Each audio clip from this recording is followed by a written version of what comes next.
그리고 이제 144쪽 거기 이제 생명 시스템과 화학 반응. 생명 시스템과 이제 화학 반응. 거기를 조금 먼저 할게요. 생명 시스템이랑 화학 반응. 다 필기 잘 옮겨놔야 되나네. 자, 여기 이제 생명 시스템과 화학 반응은 이제 우리가 생명 시스템 말 그대로 생명을 말하는 거니까. 그래서 이제 시스템이라고 하는 건 구성 요소가 서로 영향을 주고받으면 다 이제 생명 시스템이라고 얘기를 해요. 그래서 말 그대로 그러면 생명 시스템은 생명체를 이루는 구성 요소가 서로 어떻게 영향을 주고받느냐, 그게 이제 생명 시스템이 되는 건데, 일단 여기서 이제 먼저 생물을 조금 나누면, 생명체를 굳이 나누자면 우리가 두 개로 나눌 수 있어. 첫 번째는 세포가 몇 개로 되어 있는지에 따라서 이제 단세포 생물이랑 이제 다세포 생물로 나눌 수 있는데, 일단 단세포 생물은 그냥 한번 그 중학교에서 했지만 세포 한 개가 개체가 되는 거를 단세포 생물이라고 얘기를 해요. 그래서 단세포 생물의 가장 대표적인 예가 이제 예를 들면 이제 세균 같은 거. 세균은 세포 하나가 한 마리라서 얘네들 같은 게 이제 단세포 생물. 근데 다세포 생물은 여러 개의 세포가 모여가지고 하나의 생명체가 되는 게 이제 다세포 생물이란 말이야. 그래서 우리 몸에 뭐 정확하게는 생각이 안 나는데 우리 몸에 이루는 세포가 한 60조 개 된다고 하니까 세포가 엄청 많아. 그래서 일단 우리가 이제 생명체를 이루는 구조적, 기능적 기본 단위는 이제 세포라고 하는데, 이 세포들이 모양과 기능이 같은 세포들이 모여서 얘는 이제 조직이라는 걸 이뤄요. 조직. 그래서 이제 조직이라고 하는 거는 모양이 같고 기능이 같은 세포의 모임. 요거 이제 조직이라고 얘기를 해. 그럼 이제 조직이 모이면 뭐가 되느냐? 요건 이제 기관이라고 하는 게 되는데, 기관 같은 경우는 조금 체크를 해놔. 기관 같은 경우에는 첫 번째, 얘는 여러 조직이 모여. 여러 조직이 모여가지고, 여러 조직이 모여서 일단은 이 특유의 형태가 있어야 돼요. 형태를 갖추지 않으면 기관이라고 하진 않거든요. 예를 들면 그래서 심장이라던가 폐라던가 눈이라던가 이런 식으로 여러 조직이 모여서 형태를 갖추고, 그 다음에 얘가 이제 고유한 기능을 갖춘다? 그러면 이제 기관이라고 얘기해. 그래서 형태랑 기능을 나타낸다라고 하는 게 되게 중요해. 그래서 이제 기관이 이제 모이면 하나의 생명체, 뭐가 되냐면 이제 개체가 돼. 그래서 이제 개체. 그래서 개체라고 하는 거는 이제 선생님 같은 게 이제 개체에 들어가는 거지. 그런 차이가 이제 있는데, 여기서 이제 개체 같은, 이 다세포 생물 같은 경우에도 또 두 개로 나눈단 말이야. 하나는 식물, 그 다음에 이제 하나는 동물. 요렇게 이제 나눌 수 있는데. 오셨어요? 잤어? 자림님 144쪽 먼저 할 거야. 식물, 동물로 나눌 수 있는데, 식물 같은 경우에는 세포가 있고 조직이 있고, 그거 체크 하나만 해놔. 자, 얘는 고유의 단계로 조직계라는 게 있어요. 조직계. 그 다음에 얘는 기관, 그 다음에 개체. 요렇게 식물은 구성 단계가 나눠지고요. 동물 같은 경우에는 세포가 있고 조직이 있고 그 다음에 기관이 있고, 그 다음에 체크할 거, 동물 같은 경우에는 기관계가 있어. 그 다음에 이제 하나의 생명체 개체가 있거든요. 그래서 이제 중학교 과학에서 주로 이제 기관을 다룬다고 보시면 돼요. 주로 이제 기관을 다룬다고 보시면 돼서, 뭐 굳이 더 예를 조금 들면, 여긴 근데 중요하진 않아. 그냥, 식물은 조직계가 있다, 동물은 기관계가 있다, 이 정도만 알면 되긴 하는데, 그래도 아예 모르면 안 되니까. 그러니까 이제 식물 같은 경우는 세포가 있어. 식물 조직에는 한 번 자라면 계속 자라는 조직이 있고, 그 다음에 한 번 생기면 계속 그냥 그대로 유지하는 조직이 있는데, 이제 계속 자라는 조직은 분열 조직, 그 다음에 유지하는 건 영구 조직이라 그래. 그 다음에 이 조직계라고 하는 거는 약간 기관이랑 뭐가 다르냐면, 이 친구들 같은 경우에는 비슷한 기능을 하는 조직의 모임인데 형태는 못 갖춘 거예요. 그러니까 예를 들면 이제 물을 운반하는 게 물관 조직이고, 양분을 운반하는 건 체관 조직인데, 걔네들이 기능이 완전 똑같진 않지만 비슷하지. 그래서 물관 조직, 이제 물관 조직, 체관 조직 뭐 모여서 뭐 관다발 조직계 이런 식으로 얘기를 하거든. 거기까지 됐어. 형태는 안 갖춘 거야. 그 다음에 이제 기관 같은 경우에는 반드시 형태가 있어야 돼. 그래서 식물은 기관하면 형태 같은 게 이런 거죠. 뿌리, 그 다음에 줄기, 잎. 얘네들 영양기관이라고 해서 양분 저장하고 운반하고 합성하고 그 다음에 뭐 흡수도 담당하지만 그 다음에 꽃이랑 뭐 열매라고 해가지고 번식을 하고 이제 씨를 남기고 근데 이제 얘네들 형태가 있지. 기관이 되고 하나의 이제 풀 한 폭이 나무 한 그루의 개체가 되는 거야. 그 다음에 이제 식물 같은 경우에는 이제 식물은 됐고 그 다음에 동물 같은 경우 이제 세포 그 다음에 조직이 있어. 그래서 예를 들면 근육세포에 모이면 근육조직, 신경세포에 모이면 신경조직, 그 다음에 뭐 예를 들면 인대라던가 뼈 같은 거는 뭐 결합조직 이렇게 있고 그 다음에 이제 식물의 기관이라고 하는 거는 형태가 이제 있어야 되는데 뭐 가장 대표적으로 뭐 심장, 그 다음에 폐, 그 다음에 뭐 소장, 대장 요런 식으로 얘네들이 이제 기관. 근데 그 기관계는 뭐냐? 이게 공통된 목표를 수행하는 기관들의 몸이 기관계거든요. 그러니까 예를 들면 심장이랑 혈관 같은 거는 묶어서 우리가 순환계라고 하는 기관계로 묶고 엄청 많죠. 그 다음에 이제 폐나 기관이나 기관지 같은 거는 우리가 이제 뭐라고 묶고 호흡계라고 묶고 이런 식으로 되는 거지. 그래서 핵심은 이거야. 핵심은 이 개체라고 하는 게 여러 기관 혹은 기관계들이 모여서 어쨌든 얘네들이 서로 영향을 주고받기 때문에 우리 이 개체 같은 경우를 생명 시스템이라고 볼 수 있어. 그래서 생명 시스템에 이제 해당하는 게 이제 개체.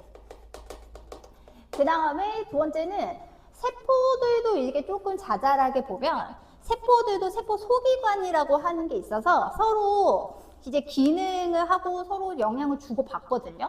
그래서 세포도 이제 나름의 그 구성 요소에 영향을 주고받기 때문에 우리가 생명 시스템 하면 세포 이런 것들이 들어갈 수 있어요.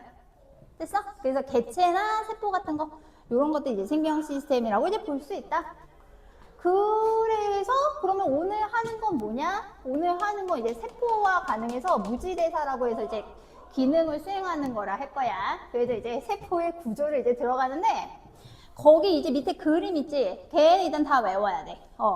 여기 이제 밑에 그림 나와 있는 거죠? 요거는 일단 다 외워야 돼요.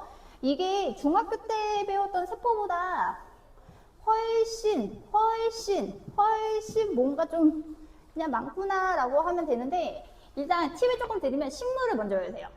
다시 팁을 먼저 드리면 식물을 먼저 외우세요. 왜냐면 식물 외우면 동물을 외운 거나 진배 없거든. 그래서 식물부터 외우는 게 좋기는 해. 그래서 거기 이제 식물세포 그냥 자잘하게 보면 일단 식물 같은 경우에는 밖에가 질겨. 그래서 이제 식물 같은 경우 이제 밖에가 이제 질기다. 그래서 이제 세포를 보호하고 이제 형태를 유지하는 요 가장 바깥에 걸 식물은 세포벽이라 한다. 그 다음에 요 안에는 이제 바깥에랑 안쪽의 경계를 구별해주는 막이 있는데 세포막. 참고로 세포막 안은 다 세포질이라 그래. 이렇게. 자, 그럼 이제 가장 중요한 거 이제 유전물질이 포함되어 있는 거 뭐가 있냐면 핵이 있죠. 그래서 유전물질 이제 포함하고 있는 게 이제 핵이 있고요. 그 다음에 이제 핵이랑 세포막 사이에 거기 보면 뭔가 비닐봉지가 이런 식으로 뭔가 구겨진 듯한 구조가 이렇게 있어요. 막으로 된 구조가 있는데 이 구조를 소포체라 그래. 작은 주머니가 있다. 포는 주머니 포자거든. 소포체. 그 다음에 이 소포체에서 떨어져 나오는 이 친구들도 막으로 되어 있어서 마치 약간 비닐 같은 느낌이 된 친구들이 있는데 요거는 이제 골지체라고 해서 이제 운반을 담당을 한다. 소포체, 골지체, 위치 잘 봐야 돼. 그래서 소포체 같은 경우에는 핵에 주로 연결되어 있고 골지체는 떨어져 있어. 그 다음에 지금 소포체를 보면 어떤 작은 알갱이가 붙어 있는 데가 있을 거예요. 붙어 있는 게 있는데 이게 지금 세포질에도 조금 흩어져 있고 소포체에 붙어 있는 것도 있는데 이 친구는 되게 중요해. 얘 친구는 옛날엔 리보솜인데 요새는 라이보솜으로 명칭이 바뀌었네. 그래서 이제 라이보솜이라고 하는 친구가 있어. 라이보솜 혹은 리보솜. 그래서 라이보솜이 이제 있고 그 다음에 여기 이제 주변부에 여기도 이제 구별을 되게 잘해야 되는데 조금 덩어리가 큰 구조가 이렇게 있어요. 덩어리가 큰 구조가 있는데 얘를 더 크게 그려야 되는데 안에 뭔가 잘라보면 동전 같은 게 이렇게 미묘하게 좀 쌓여있는 구조로 된 친구가 있거든. 이 친구를 뭐라고 하냐면 엽록체 라고 해. 엽록체. 모양 잘 봐야 돼. 그 다음 왜냐면 시험지는 흑백일 거니까. 그 다음에 지금 아니면은 이제 좀 뭔가 형태는 비슷한 듯한데 잘라봤을 때 안에 이런 식으로 뭔가 이제 핫도그에 겨자 뿌린 것처럼 주름이 가득한 친구가 있는데 요거는 알 거야. 옛날에 이게 중학교 때 미토콘드리아라고 했는데 요거 발음을 요새 바꿔서 부르거든요. 마이토콘드리아. 죽겠네. 이렇게 있고 그 다음에 이제 액체로 쌓여진 주머니가 있어요. 그거를 우리가 뭐냐면 얘를 이제 에코라고 이제 표현한다. 그렇게 요렇게는 좀 외워줘야 돼. 요렇게 한 번만 더 갈게. 그러면 아까 선생님이 왜 식물을 먼저 외우세요 라고 하면 동물은 여기서 몇 개를 제외하고 외우시면 되거든요. 일단 동물은 세포벽이 없어요. 그래서 가장 밖에 있는 게 세포막입니다. 그 다음에 뭐 있는 거 동일하고 핵 있는 거 동일하고 그 다음에 여기 이제 핵 주변에 있는 뭔가 막으로 겹쳐진 주머니 같은 구조물 소포체 있는 거 똑같고 그 다음에 소포체에 이제 뭔가 알갱이가 붙어있기도 하고 세포질이 흩어져 있는 거 라이보솜 있는 것도 똑같고 그 다음에 소포체에서 떨어져 나갈 비닐 같은 구조가 있어요. 막 구조예요. 막으로 된 요게 이제 고지체 있는 것도 똑같고 그 다음에 이제 미토콘드리아, 마이토콘드리아가 있는 것도 똑같고 이거 바로 지르시다. 있는 것도 똑같아서 그래서 왜 식물부터 외우셔라? 식물부터 외우면 동물 세포는 그냥 다 외우는 거야. 일단 거기까지 됐니? 그래서 일단 여기서 살짝 좀 체크 좀 하면 그래서 일단 체크 좀 먼저 할게. 일단 세포벽이랑 엽록체 체크. 세포벽이랑 엽록체 체크. 자, 그 친구들 왜 체크하셔라? 이 친구들은 누구한테만 있다? 얘네들은 이제 식물세포에만 존재를 해요. 그래서 세포벽이랑 엽록체는 이제 식물세포에만 이제 존재를 하고요. 그 다음에 조심할 거는 우리는 에코는 없어요. 그러니까 사람은 에코가 없는데 에코가 있는 동물도 있어요. 그래서 에코 같은 경우는 식물에 없다가 아니라 동물에는 이제 작거나 없다예요. 그래서 일단 기본적으로 식물세포 구조에서 세포벽이랑 엽록체 빼고 동물세포가 가지고 있다. 이렇게 조금 정리하면 돼. 여기는 진짜 암기 파트라서 등등등등등등 가면 된다. 자, 그러면 이제 여기서 이제 기능상으로 이제 조금 묶어주는 게 중요한데 이제 표에서 묶을게. 표에서 묶고 가자. 표에서 거기 핵, 라이보솜, 소포체, 골지체 묶어. 핵, 라이보솜, 소포체, 골지체 묶어. 핵, 라이보솜, 소포체, 골지체 묶는데 이 친구들은 뭐와 관련된 부분이냐면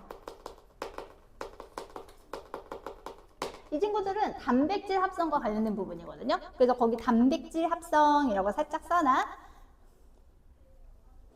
걔네들은 단백질 합성과 관련된 부분이야. 핵, 소포체, 라이보솜, 고지체. 요렇게는 단백질 합성이랑 관련된 부분이에요. 자, 고일기를 그래서 먼저 하면 일단 핵부터. 핵이라고 하는 거는 그러니까 이제 세포에서 유전 물질이 저장되어 있어요. 근데 이 DNA에 뭐가 저장되어 있냐면 어떤 특정 단백질을 뭘 만들어야 해? 라는 정보가 들어있어. 그래서 유전물질 들어있는 부분이라는 게 중요해. 그래서 특정 단백질에 대한 정보가 들어있고 이 단백질이 뭐가 합성되어 있느냐에 따라서 우리 몸의 생명활동이 조절되는 부분이기 때문에 일단은 핵에는 단백질에 대한 설계도가 있다라고 보시면 돼요. 그래서 이 유전물질에는 이제 단백질에 대한 정보가 있다. 그러면 이 단백질이 기억 안 날 것 같긴 한데 효소, 뭐 호르몬, 그 다음에 뭐 항체 이런 거를 만드는 이런 설계도가 되기 때문에 우리가 음식물을 아무거나 먹더라도 거기서 이제 아미노산 같은 거 이제 추출해가지고 이런 단백질 필요한 거 만들자. 이런 식의 이제 설계도가 있다고 보시면 돼요. 그러면 이 설계도를 가지고 단백질을 만드는 부분이 있어야 되잖아. 그게 라이보솜이야. 그래서 이제 우리 옛날에는 리보솜, 왜 굳이 발음을 바꿨는지는 모르겠는데 그래서 두 번째 라이보솜인데 라이보솜은 이 DNA에 있는 정보를 RNA로부터 전달을 받아서 특정한 단백질을 말 그대로 합성하는 부분이에요. 라이보솜의 제일 중요한 건 단백질 합성. 걔는 좋잖아. 단백질 합성 되게 중요해.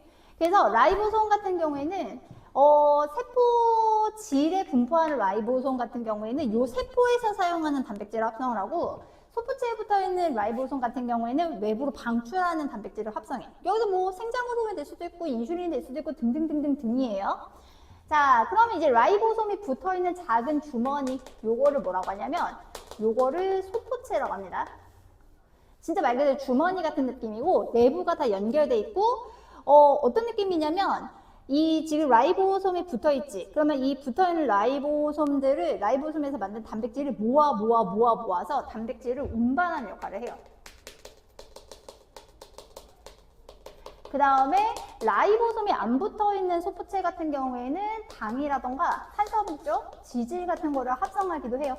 근데 당지질 합성은 기억 못해도 괜찮아. 근데 단백질 운반은 기억해야 돼. 단백질. 그래서 거기도 써있지.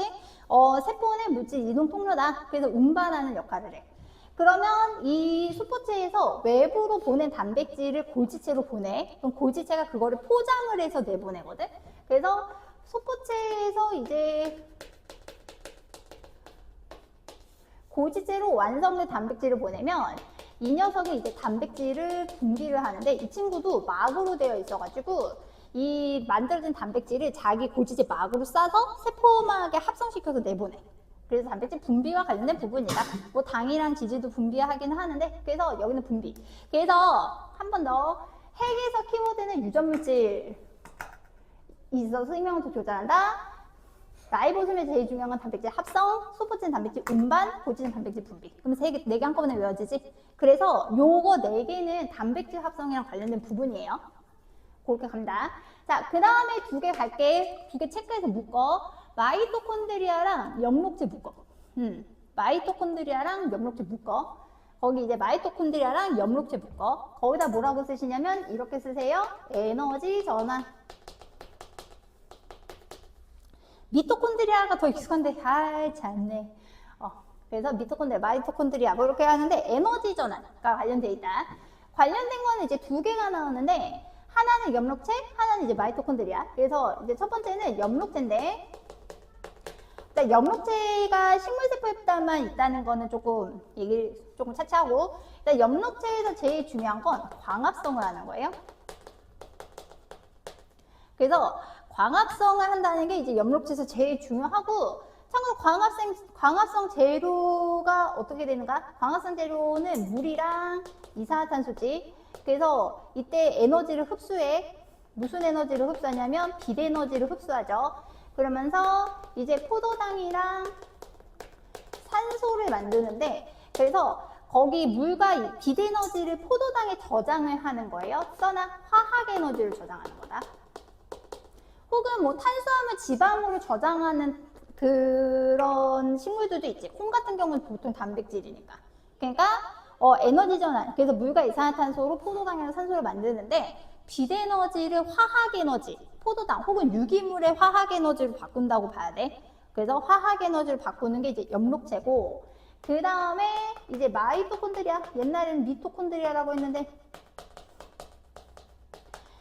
여기 미토콘드리아에서는 이제 세포 호흡을 해요. 그냥 말 그대로 호흡이라고도 하는데, 호흡이라고 하는 건 에너지를 만드는 거야. 그래서 우리가 밥을 먹으면 분해를 해서 일단 포도당을 만들지.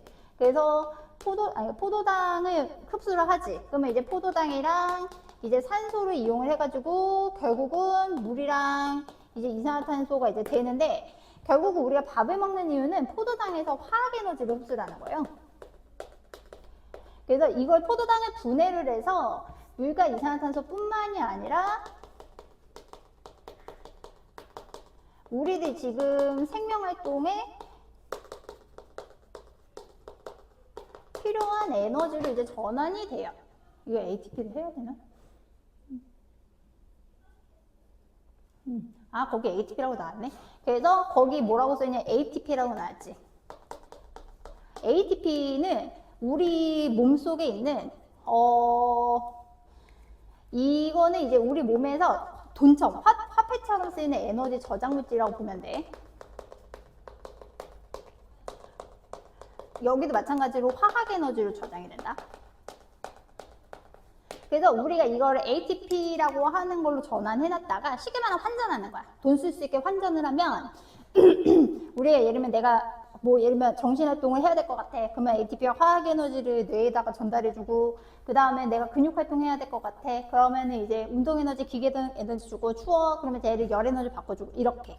그래서 다시 정리를 하면 염록체는 태양의 빛 에너지를 포도당의 화학 에너지를 바꾼다. 다른 말로 유기물의 화학 에너지 혹은 탄수화물의 화학 에너지라고 해도 돼. 마이토콘드리아에서는 이제 세포호흡을 해서 이제 유기물 혹은 포도당이 가지고 있는 화학 에너지를 이제 생명활동에 필요한 에너지 ATP로 전환을 시켜주면 우리가 이 ATP를 가지고 쟁여놨다가 이제 생명활동할 때 하나하나 분해해서 쓴다고 보시면 돼요. 그래서 에너지 전환.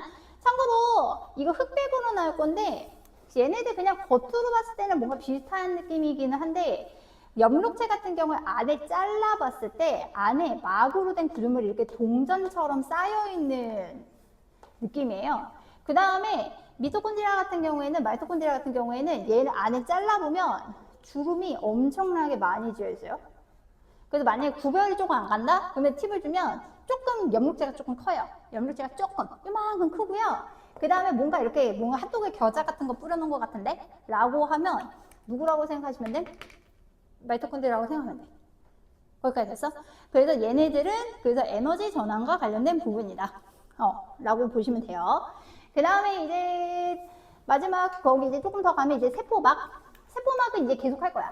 세포막 같은 경우에는 이거는 일단 세포 밖이랑 안을 구별해주고 구별해주고 그 다음에 물질 출입을 조절한다. 그래서 세포막에는 그것만 체크해놔. 물질 출입 조절. 그거 이제 조금 체크해 두시고 그 다음에 이제 액포는 저장 체크하면 돼. 그래서 동물은 그렇게 발달되어 있진 않아요. 작거나 없고 이제 성숙한 식물 세포가 발달되어 있는데 이제 식물 같은 경우는 액포에 물을 저장하거나 색소를 저장하거나 노폐물을 저장하는데 그냥 예를 들면 우리 단풍들잖아. 단풍들 때 이 액포가 터져가지고 그 안에는 색소가 나오면 빨갛거나 노랗게 물드는 거거든요. 그래서 액포는 저장 체크하시면 되고 그 다음에 이제 세포벽 같은 경우에는 이제 식물 세포에서 가장 단단한 막이 이제 벽이 이제 세포벽인데 이거는 식물 세포에만 존재를 하고 그 다음에 이건 특히 뭐에 관여를 하냐면 형태 유지에 관여한다. 그래서 식물 같은 경우에는 뼈가 없어도 길게 자랄 수 있는 게 세포벽 때문에 그래. 그리고 참고로 성분은 셀룰로스라는 걸로 되어 있어요. 얘도 탄수화물의 일종이긴 한데 그래서 이게 우리가 이거는 소화를 못 시켜. 그래서 이거 똥으로 다 나오지. 그래서 식물 많이 먹으면 이제 똥 잘 쓴다. 그렇게 생각할 수 있어. 끝까지 됐니? 그래서 여기서 이제 등등등 잘라서 기억해 주시면 되는데 제일 중요한 건 세포막이기는 해. 그래서 중요한 건 이제 세포막이기는 하다. 됐니? 그래서 이제 세포막 여기 다들 지금 면접을 하고 있겠군. 니네 면접 기회는 한번 가져보는 게 좋긴 좋은데 되게 어색하거든. 막 그런 거 물어보거든. 지원 동기는 뭔가요? 막 이런 거 이제 물어보거든. 그러면 이제 착착착착착 대답해야 되는데 에휴 붙어도 힘들고 안 붙어도 힘들 거라서 어쨌든 자 그래서 갑시다. 자 이제 세포막을 통한 이제 물질 이동 신경 써서 뭐하리요. 자 세포막을 이통한 물질 이동 자 그래서 이제 세포막을 이제 들어가는데 잠깐만 세포막 하기 전에 잠깐만 여기서 해야겠다. 잠깐만 여기 이거 지우기 전에 참고로 여기서 이제 막으로 되어 있는 거 세포막 같은 그러니까 랩 같은 느낌으로 생각하시면 돼요. 이런 막으로 구성되어 있는 구조인지 아닌 거는 좀 구별해 주셔야 되네. 미안. 그래서 이제 막구조물이라고 해서 막으로 쌓여있는 세포 소기관이 있고 아닌 게 있거든요. 요거만 정리하고 갈게요. 그래서 이제 막구조물인데 이제 막이 한 겹이야. 단일막으로 된 거가 두 개예요. 이제 소포체랑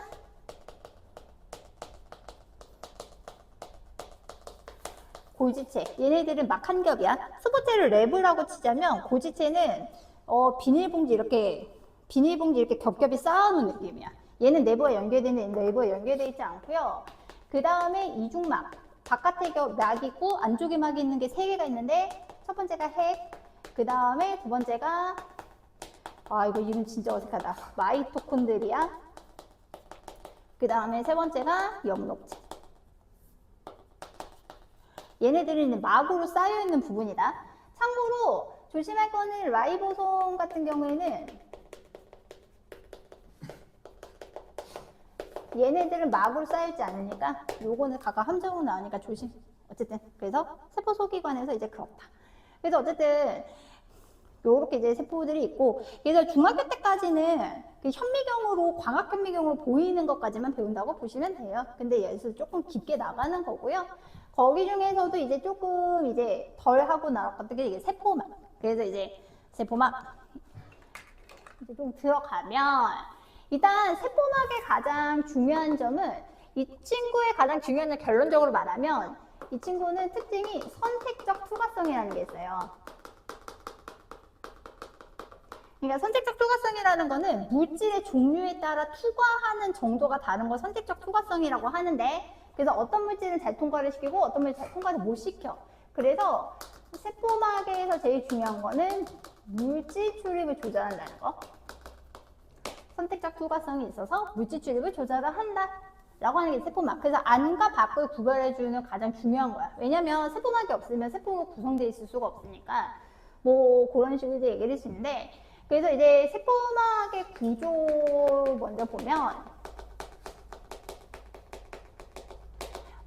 이 친구는 인지질이랑 그 다음에 이제 단백질로 구성이 되어 있는데 비율은 이제 50%예요. 그래서 인지질이라고 하는 거는 이제 인지질은 두 겹으로 돼 있어서 인지질 이중층. 그 다음에 단백질 같은 경우에는 세포막을 두르고 있는 단백질이라고 해가지고 다른 말로 막단백질 이렇게 얘기하기도 해요. 자, 그래서 여기서 인지질 이중층. 그래서 이제 인지질을 봐야 되는데, 지난 시간에 했던 것 같아. 지질은 세 종류가 있어. 그래서 우리가 fat, 중성지방이 있고, 에너지원. 그 다음에 이제 중성지방에 있는 지방산 하나가 인산이랑 콜린 이런 걸로 바뀐 게 인지질. 그 다음에 이제 스테로이드 이렇게 이제 있었었는데, 인지질 같은 구조 체크해나 이런 식으로 돼 있거든. 이거 되게 단순하게 그린 건데 거의 그림에도 나와 있죠. 인지질이라고 하는 거는 요따구로 생겼거든요. 그래서 이쪽이 지방산 부분이고 이쪽에 이제 인산기가 있어요. 그래서 여기를 이제 머리라고 하고 여기를 꼬리라고 하는데, 인지질의 그 머리 부분 같은 경우에는 물을 좋아해. 이온이 있기 때문에 물을 좋아해. 그래서 여기는 친수성. 그래서 물이랑 친하다라고 하고, 그 다음에 여기는 소수성. 물이랑 안 친하다고 해서 소수성이 있다. 그래서 친수성 머리, 소수성 꼬리, 그렇게는 기억해야 돼. 친수성, 소수성. 친수성, 소수성. 준씨. 자, 그래서 친수, 소수성 이렇게 되어 있고, 그럼 이중증은 어떻게 되냐면, 세포 안팎에 물이 되게 많은 상황이기 때문에 머리가 바깥쪽에 있어요. 머리가 바깥쪽에 있어요. 그 다음에 꼬리가 안쪽에 있어요.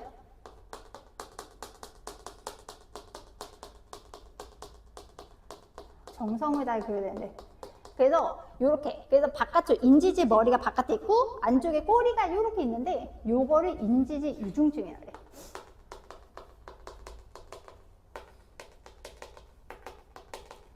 이중증이라고 하고, 여기 사이에 단백질이 박혀 있어. 단백질이 요렇게 이제 박혀 있기도 하고, 그 다음에 안에 있기도 하고, 그 다음에 바깥에 이렇게 막 쏠려 있기도 하고,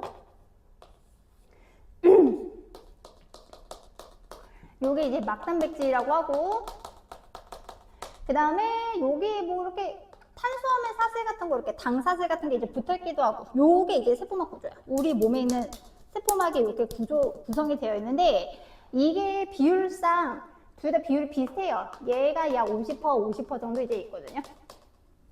그래서 막단백질에 대해서 조금 설명을 조금 하면 약간 이건 TMI야. 이 막단백질을 통해서 우리가 일단 첫 번째는 세포를 구별할 수 있어. 그러니까 무슨 뜻이냐면 이게 내 몸에 있는 세포인지 밖에 있는 세포인지 구별할 수 있거든. 그러니까 예를 들면 진환이가 소미한테 심장을 줬어. 근데 내가 죽었어. 왜 그러냐면 너 무슨 형이야? 나도 B형인데. 아, 혈액은 괜찮네. 어쨌든 이게 심장이란 거 줬어. 그러면 남의 몸에 있는 단백질을 우리 몸에서 적으로 인식해. 그럼 걔는 막 공격해서 죽는 거거든요. 그래서 장기라던가 이런 거나 함부로 주고받지 못하는 거. 그래서 일단 첫 번째 세포 인식을 하고요.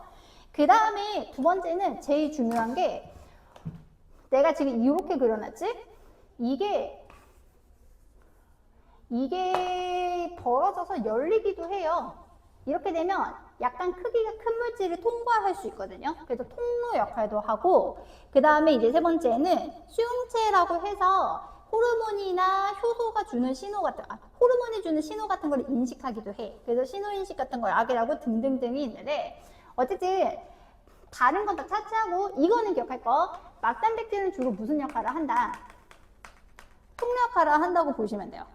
우리는 지금 기억할 여기서 중요한 단백질은 통과 역할을 한다는 거야. 통과. 그래서 세포막이라고 하는 건 어쨌든 중요한 거는 통과시키고 그 다음에 필요한 물질 만들어놓은 거 내보내고 노폐물 같은 거 내보내 등등등 하는데 이게 이제 물질의 종류라던가 그 다음에 상태라던가 크기에 따라서 이 물질을 통과하는 정도가 달라. 그걸 이제 선택적 투과성이라고 얘기를 해요. 그래서 이 세포막의 이제 이동 같은 경우에는 크게 4가지가 있는데 4가지 중에 2개는 안 해. 근데 이제 2개는 할 거야. 그래서 그 2가지 중에 첫 번째가 확산이고 두 번째가 삼투야. 그래서 맨 처음에 그래서 어쨌든 이 세포막의 막단백질이나 인지지 이중통을 통해서 어쨌든 이제 물질 이동을 하는데 2가지를 배운다. 첫 번째는 어쨌든 한 번 다시 하면 확산, 두 번째는 삼투야. 삼투. 그래서 확산 얘기를 하면서 선택적 투과성 얘기를 조금 더 하면 확산이라고 하는 건 그러니까 방구 끼는 거야. 분자가 스스로 운동을 해서 농도가 높은 곳에서 농도가 낮은 곳으로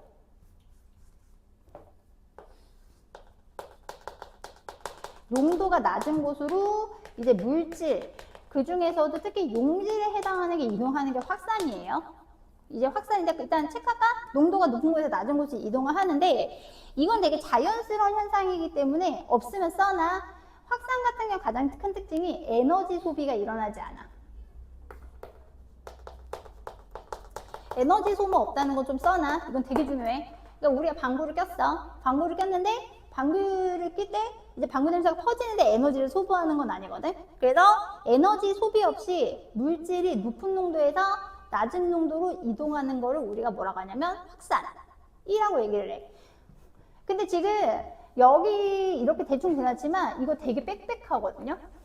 요게 되게 빽빽해서 결국은 이제 확산을 할 때 2방법이 있어. 첫 번째는 이 빽빽한 인지지 이중층을 통과해서 확산이 일어나기도 하고 혹은 이 막단백질이 열려서 이 확산이 이제 일어나기도 하거든요. 그래서 우리가 이제 확산의 종류를 따질 때 확산이 몇 종류다? 2종류로 따져.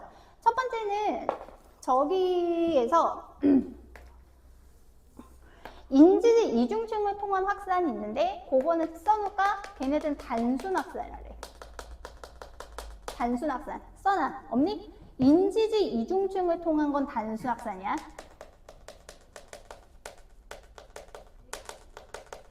인지지 이중층. 그 다음에 저기 막단백질을 통한 확산은 촉진 확산이라고 해.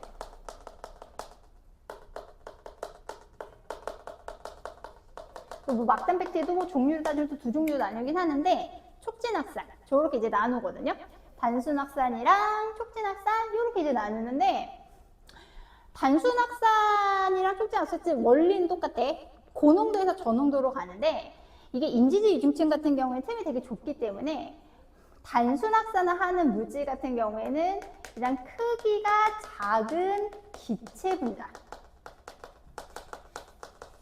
여기서 핵심은 크기가 작은 기체 분자예요. 그래서 크기가 작은 기체 분자에서 외워둘 거 체크해. 산소랑 이산화탄소 체크해야 돼. 그래서 산소랑 이산화탄소. 산소나 이산화탄소 같은 경우에는 인지지 이중층을 통해서 단순 확산을 한다. 크기가 작은 기체 분자야. 그래서 이 친구들이 보통 어디를 통해서 이동하냐면 이제 폐포라던가 조직세포 있죠. 거기서 이제 물질 이동하는 거는 단순 확산이야. 고농도에서 저농도야. 이 농도 이제 물어보기도 하거든요. 너무 조그맣게 쓴다. 크기가 작은 이제 기체 분자. 그래서 폐포나 조직세포에서 기체 변화 같은 거 이제 들 수 있고, 두 번째는 저게 지질이면 지방이야. 그래서 지용성 물질. 혹은 이제 뭐라고도 표현해, 이제 지질 입자라던가 요런 친구들. 그래서 여러분 피부로 물은 안 들어가. 근데 이제 바세린 같은 거 알지? 연고 보면 좀 어때? 기름지지 않아? 그 뭐 후시딘이나 이런 거 바라보면 좀 기름지잖아요. 이게 우리 몸의 세포가 어쨌든 거의 다 지방 성분이기 때문에 지방은 흡수가 돼요. 로션 같은 거 흡수가 돼, 막이 되는데 물은 흡수가 안 돼. 피부로는 흡수가 잘 안 돼. 전혀 안 되다, 잘 안 된다라고 하는 게 바뀌구나. 그래서 이제 지용성 물질. 그래서 이제 지질 입자. 이런 것들이 이제 들어간다. 그 다음에 그러면 촉진확산은 뭐냐면, 지금 여기 단백질 통로 보이시죠? 그래서 막단백질 중에서도 이제 통로 단백질, 뭐 운반체 단백질 등등이 있는데, 얘가 닫혀 있다가 필요한 때가 되면 열리는 거야. 열리면 아무래도 조금 공간이 넓어지기 때문에 조금 다소 크기가 큰 분자가 들어갈 수 있어. 그래서 촉진확산 같은 경우는 첫 번째는 크기가, 근데 많이 크면 안 돼. 조금 큰 분자. 그래서 얘는 얘 기억해 두는 게 조금 큰, 얘를 외워두는 게 좋아. 포도당이랑 아미노산. 포도당, 아미노산. 포도당이랑 아미노산 좀 작아. 절대 못 들어오는 게, 이제 뭐는 절대 안 들어오냐면 단백질이나 단백질 탄수화물은 안 돼. 녹말 같은 거 말하는 거야. 이 친구는 통과 못해요. 크기가 다소 큰 분자. 그 다음에 이제 두 번째는 이게 기본적으로 지방이기 때문에 물에 잘 녹는 애들은 인지질 이중층 통과를 못해서 수용성 물질. 그래서 예를 들면 전하를 띠는 있자.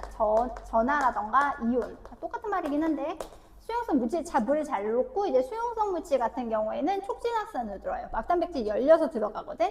그래서 뭐 예를 들면 뭐 이온의 예를 들면 나트륨 이온이라던가 칼륨 이온 같은 거 있지. 이런 친구들 같은 경우에는 촉진확산으로 좀 들어온다. 그래서 선택적 투과성 다시 정리를 하면 이게 지금 확산만 봐도 알겠지만 물질의 종류나 크기나 아니면 뭐 물에 대한 용해도에 따라서 이게 물질이 잘 들어올 수도 있고 잘 못 들어올 수도 있는데, 그거를 우리가 이제 선택적 투과성이라고 얘기를 하고요. 그걸 통해서 이제 물질 출입이 이제 조절이 된다. 그래서 이제 세포막은 그래서 이제 물질 출입을 조절하는 부분이다라고 보시면 되고요. 여기서 이제 여담으로 왜 그러면 촉진이라는 말이 붙었냐? 확산 속도가 빨라서 촉진이야. 이게 그래프를 조금 그려드리면 지금 이동속도, 이제 농도차라고 이제 조금 쓰면 단순 확산, 인지질 이중층을 통한 확산 같은 경우에는 농도차가 크면 클수록 속도가 빨라지긴 하는데 그게 속도가 엄청 빠르진 않아. 요게 지금 단순 확산이라면, 촉진 확산 같은 경우에는 막단백질에서 이제 일어나니까 통로가 열려있으면 되게 빨라. 그래서 농도차가 크면 클수록 속도가 빠르지만 어느 한계 이상이 되면 더 이상 빨라지진 않거든요. 요게 이제 촉진 확산. 그러니까 기본적으로 촉진 확산이 조금 더 빠른데, 다만 농도 차이가 너무 큰 경우에는 이게 빨라져도 조금 한계가 있는 게, 이 경우에는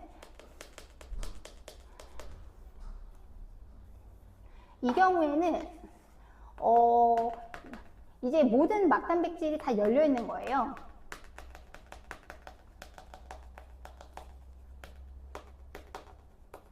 잠깐만. 이 경우에는 모든 막 단백질이 이제 참여한다. 무슨 뜻이냐면 문이 다 열려 있어. 그러면 사람이 조금인 경우에는 막 들어가겠지. 사람이 좀 많아도 많이 들어갈 수 있는데 문제는 사람이 너무너무 많아 버리면 이게 어쨌든 그 통과할 수 있는 문에서 통과할 수 있는 사람 수의 한계가 있기 때문에 더 이상 늘어나지 않거든. 마찬가지 효과야. 어쨌든 핵심적으로 어쨌든 우리가 이제 세포막에서 물질 출입이 일어나는데 일단 농도 차에 의해서 이제 물질이 들락날락 하는 게 이제 뭐냐? 확산. 요게 정리하면 돼. 확산. 여기는 갑자기 생물 파트. 이렇게 되는 거지. 자, 그 다음에 이제 두 번째는 삼투. 삼투는 별표 좀 해놓을래? 자, 삼투는 살짝 별표 좀 하자. 삼투는 안 들어봤을 거거든.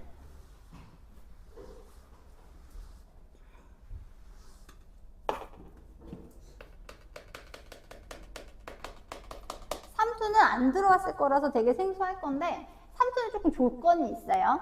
삼투도 일종의 이제 확산의 일종이라고 보는 견해도 있긴 있는데 틀린 말은 아니지만 첫 번째 얘는 세포막이 있어야 돼.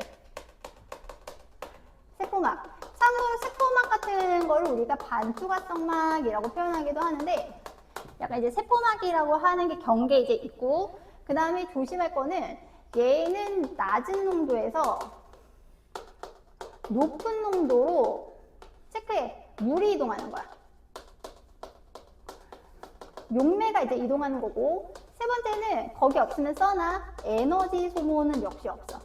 이것도 약간 농도를 맞추기 위해서 자연적으로 일어나는 현상이기 때문에 에너지 소모는 없다. 끊을게. 일단 세포막이 있을 때 농도가 낮은 곳에서 높은 곳으로 에너지 소모가 없이 이제 이동하는 걸 삼투. 이게 뭔 소린가 이제 시겠지만 뭐 정리하면 이런 거예요. 삼투 하기 전에 확산 얘기를 먼저 하면 지금 만약에 설탕물이 있어요. 이제 양쪽에 설탕물이 있는데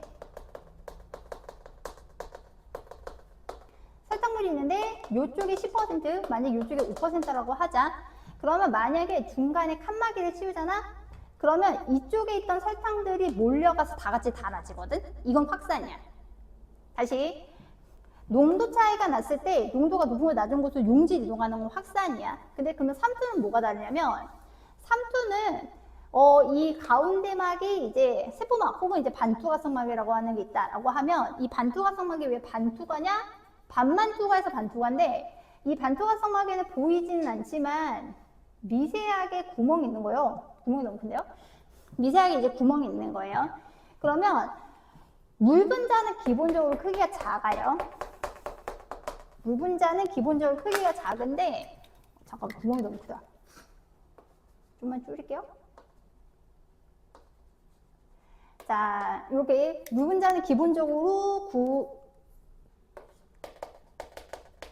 크기가 되게 작은데 설탕 크기가 커. 여기 만약에 설탕이 이제 4개가 있다. 여기 설탕이 이제 2개가 있으니까 5%니까. 그러면 원래는 농도가 높고 낮으니까 설탕이 이동하는 게 마땅해. 근데 통과를 못하는 거야.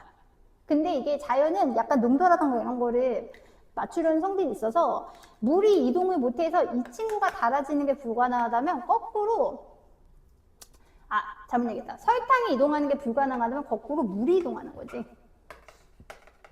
물 분자가 저농도에서 고농도로. 그러면 지금 이쪽은 높이가 높아질 거고 이쪽은 높이가 낮아질 건데 그러면서 얘는 농도가 낮아지고 농도가 높아지면서 농도가 맞춰지는 현상이 삼투야. 이해 갔니? 그러니까 막이 있어야 돼. 반투과성막이 이제 있었을 때 이제 물 분자가 이제 농도가 낮은 쪽에서 높은 쪽으로 이제 이동하는 거. 요게 이제 삼투. 그래서 이 세포막을 통한 제일 중요한 거는 물이 있죠. 물의 이동은 다 삼투라고 보시면 돼요. 그래서 뭐 예를 들면 소장에서 물을 흡수한다던가 뭐 소장에서의 물 흡수를 한다던가 아니면 이제 식물 뿌리에서 한다던가 등등등 있지? 요런 건 다 삼투고 그래서 뭐 일상적인 예시를 조금 더 들면 좀 안 하다 할 수도 있는데, 얘는 배추 절일 때 한창 김장 요새 하셨나? 배추 절일 때 막 뭘 뿌려? 소금 뿌리지. 그럼 배추가 커다랬는데 배추가 물이 빠져서 숨이 죽지. 이런 거. 그 다음에 피클 같은 거 만들 때 어떻게 만들어? 피클 같은 거 오이가 완전 찌그러지잖아. 오이지나 피클 같은 거. 그 다음에 예를 들면 이제 식물이 조금 시들었어. 이제 시든 식물을 이제 물에다가 담그면 얘가 물을 흡수해서 다시 탱글탱글탱글해지거든요. 요런 거. 그래서 물 흡수에 관한 거는 다 삼투예요. 삼투. 그래서 이렇게 되는데 문제는 삼투 같은 경우는 약간 동물과 식물이 조금 달라. 그래서 거기 이제 동물이랑 식물이랑 해서 비교해 놓은 그림이 조금 나와 있는데, 동물 같은 경우에는 거기서 이제 적혈구 나왔으니까 적혈구를 얘기를 할게. 이제 적혈구를 첫 번째는 농도가 바깥에 더 낮은 거였나? 농도가 낮은 용액에 여기다가 지금 저농도의 용액에 넣어놨어. 참고로 이 저농도의 용액을 써놔. 저장액이라 그래. 써놔. 세포보다 농도가 더 낮은 용액은 저장액이라 그래. 얘기를 해. 그 다음에 같은 농도의 물에 넣었어. 얘는 이제 등장액이라 그래요. 그 다음에 더 높은 농도의 물에 넣었어. 얘는 이제 뭐라고 하냐? 얘는 고장액이라 그래요. 고장난 건 아니고 고장액. 그렇게 이제 표현을 하는데, 자, 그럼 무슨 일이 벌어지느냐? 농도가 낮아. 그러면 농도가 높아. 농도 맞추고 싶어. 근데 용질이 이동을 못해. 물이 이동하는 건데, 여기서 이제 조심할 거는 원래는 물 분자는 크기가 작기 때문에 나가는 물 분자도 있고 들어가는 물 분자도 있는데, 여기서 조심할 건 들어가는 물 분자 수가 나가는 물 분자 수가 많은 거야. 이해갔니? 항상 분자라고 하는 건 정제하지 않기 때문에 들어가는 물이 있으면 나가는 물도 있는데, 여기서 들어가는 물 분자 수가 나가는 물 분자 수가 많은 거야. 그래서 이제 저장액에 넣게 되면 얘가 부풀어 올라요. 물이 가득 차서 부풀어 오르거든요. 그래서 부피가 커져. 이러다가 심한 경우는 터지기도 해. 적혈구 터지기도 한다. 그렇게 되면 이걸 우리가 뭐라고 하냐면 요거를 용혈 현상. 그래서 만약에 내가 마음에 안 드는 사람이 있어. 그럼 그 사람 혈액에다가 증류수 넣으면 죽어. 그런 거 하면 안 돼. 알지? 공기 넣어도 죽거든요. 혈관 막혀서. 근데 증류수 같은 거 넣으면 터져 죽어요. 적혈구 터지면 산소 운반이 안 되니까. 그 다음에 이제 등장액 같은 경우는 이제 같은 농도에 넣는 건데, 등장액 같은 경우에는 아까 얘기했지만 들어가는 물이 있으면 나가는 물도 있는데, 이 녀석들의 속도가 같은 거야. 그래서 겉에서 봤을 때는 물이 들락날락 하는 것처럼 보이진 않지만, 어쨌든 실제로는 물이 들락날락 하지만 들어가는 물이랑 나가는 물이랑 같은 거고, 이 경우에는 뭐가 일정하다. 부피가 이제 일정해요. 고장액에 넣게 되면 안쪽이 농도가 낮고 바깥 높기 때문에 물이 오히려 더 빠져나가는 물이 더 많아져요. 빠져나가는 물이 들어가는 물보다 많아져서 이 경우에는 거꾸로 부피가 줄어들어. 그래서 어떻게 되기도 하냐? 요렇게 이제 찌그러들기도 해. 그래서 그림 잘 봐야 돼. 그림 잘 봐야 돼. 터지는 건지 이게 찌그러든 건지 적혈구 원래 모양인지 이제 요건 조금 구별 좀 잘 해두셔야 되거든요. 그래서 동물 같은 경우에는 요렇게 이제 차이가 있어요. 식물은 근데 조금 다른 게, 식물은 똑같이 넣게. 식물은 저장액, 등장액, 고장액 요렇게 이제 넣으면, 일단 식물 같은 경우에는 밖에 세포벽이 있는데, 세포벽은 약간 세장이나 어떤 틀처럼 모양이 고정되어 있다고 보시면 돼요. 철사로 만들어진 틀 같은 느낌이라서 엉성엉성하지만 조금 단단하게 질기거든. 그래서 얘는 바뀌진 않는데, 그럼 만약에 저장액에 넣어. 그러면 이 경우에도 마찬가지로 들어가는 물이 나가는 물보다 많아. 그러면 얘가 세포가 밀려서 부풀어 오르기는 해. 부풀어 오르기는 하는데 세포벽이 있어서 터지지는 않아. 그래서 식물 같은 경우에는 부피가 커지기는 한다. 근데 터지진 않아. 그래서 그 상태, 세포막을 밀어 굉장히 팽팽해지는 상태를 뭐라고 하냐면 써놔. 팽륜 상태라 그래. 팽륜은 팽팽해졌다는 뜻이야. 여기서 동물이랑 다른 점은 터지진 않아. 터지진 않는 이유가 아까도 한번 다시 얘기했지만 세포벽이 있어서 그래. 그 다음에 이제 두 번째, 등장액이 넣게 되면 들어가는 물의 양이랑 나가는 물의 양이 같아서 이제 부피 변화가 없이 이제 일정한 상태가 되고요. 그 다음에 이제 세 번째 거 조심해야 돼. 고장액에 넣게 되면 나가는 물의 양이 들어가는 물의 양보다 많아져. 이렇게 되면 부피가 줄어드는데 문제는 이게 세포벽은 아까 철로 만든 세장 같은 느낌이라 얘가 세포벽은 안 바뀌어. 대신에 세포막이 쪼그라들거든요. 이런 식으로. 그래서 부피가 오히려 줄어서, 그러니까 얘는 틀은 그대로인데 안쪽 내용물이 쪼그라들어서 결과적으로 세포막이랑 세포벽이 분리가 일어나는데 써나 걔를 원형질 분리라 그래. 원형질 분리. 그래서 세포막이 세포벽에서 분리되는 현상이 일어난다. 그러니까 이제 산수가 일어나서 저농도에서 고농도로 물이 이동하는 거 맞는데 다만 세포벽이 있기 때문에 동물의 그것과는 다르다라고 하는 게 특징이라는 거야. 거기까지 됐어. 자, 그래서 잠깐 145쪽 풀어봐. 잠깐 145쪽 풀어봐. 한 칠판좀 줄게. 얘들아, 여기 좀만 하고 싶게, 자, 1번. 자, 1번에 생명 시스템에서 생명체를 구성하는 기본 단위는 세포. 자, 세포. 자, 1번. 자, 단백질 합성 장소 라이보솜. 자, 이번에 생명활동 조절 핵. 그 다음에 광합성이 일어나 포도나 합성 엽록체. 생명활동에 필요한 에너지 생산 마이토콘드리아. 콘드리아. 자, 그 다음에 3번에 1번. 세포막의 주성분은 단백질, 인지질. 물질의 종류에 따라 투과 정도가 다르다. 이걸 6글자로 선택적 투과성이라고 해요. 선택적 투과성. 자, 그 다음에 3번에 막단백질. 포도당은 막단백질. 이거는 좀 기억하셔야 돼요. 그래서 이제 막단백질. 그래서 산소는 인지질 이중층. 그래서 기체랑 지질 있죠. 참고로 지질 같은 거는 뭐 스테로이드 같은 거 생각하면 되는데 기름류, 바세린 이런 친구들은 다 인지질 이중층을 통해서 이동한다. 그 다음에 5번에 삼투. 5번에 삼투. 그래서 잠깐 넘겨봐.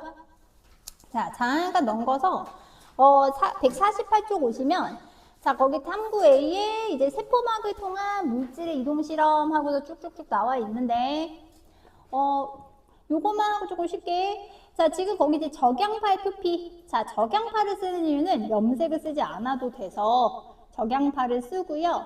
그 다음에 이제 두 번째 거, 이제 받침 유리에다가 실을 올려놓고 물 떨어뜨리고 이제 덮개 유리를 덮는데, 여기서 이제 물을 떨어뜨리는데, 거기서 주천한 0.9% 소금물 있지? 이게 등장액이야. 그 렌즈 끼는 사람은 알걸? 혹시 식염수 먹어봤어? 나중에 기회되면 안약 한번 먹어봐. 안약 짜다. 여러분의 농도가 같아서 그래. 그래서 0.9% 소금을 떨어뜨리고 그 다음에 이제 3번에 덮개유리 한쪽에 이제 10% 소금물. 이거는 이제 농도가 높은 녀석을 떨어뜨려서 흡수를 시키는 거거든요. 그래서 이제 고농도. 그래서 세 가지를 이제 바꾸는데. 자, 그래서 지금 결과 사진을 볼게요. 자, 사진 이제 보시면 0.9% 소금물 떨어뜨렸다. 부피 변화가 없어요. 0.9% 소금물은 등장액이라고 해가지고 농도가 같습니다.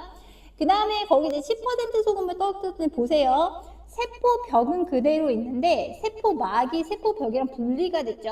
이거는 바깥쪽 농도가 높아서 농도가 낮은 쪽에서 높은 곳으로 물이 이동한 거야. 물이 빠져나가서 부피가 줄어드는 거지. 조심할 거는 들어오는 물이 없다가 아니라 들어오는 물보다 나가는 물이 많은 거다. 그래서 이게 원형질 분리가 되고 그 다음에 지금 저장액, 증류수를 떨어뜨렸을 땐 보시면 지금 첫 번째 그림이랑 뭔 차이야?